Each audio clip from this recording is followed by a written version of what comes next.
Now do stay with us for 90 seconds at least for your final chance to hear Jerry Smit read the BBC World Service News Summary, but that's it for now. From the newsroom.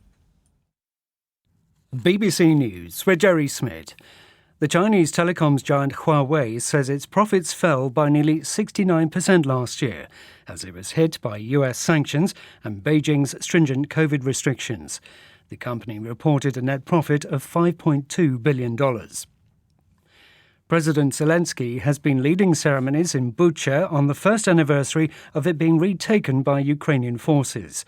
The suburb, northwest of Kiev, has come to symbolise Russian atrocities. The leader of Belarus says his country is ready to host Russian nuclear arms.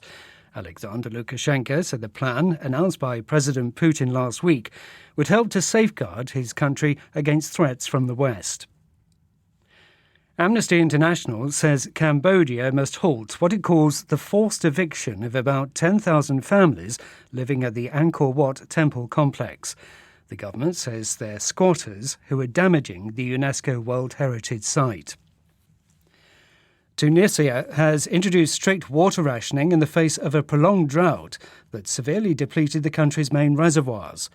Residents say their drinking water has been cut overnight in parts of the capital Tunis and in other cities. A South African parole board is considering whether the convicted murderer and former Paralympic star Oscar Pistorius can be released from jail.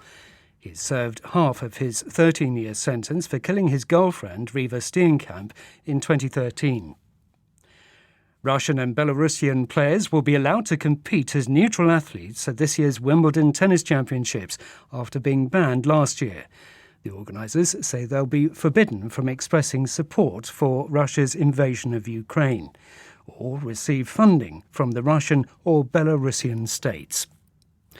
And that's the end of the news from London.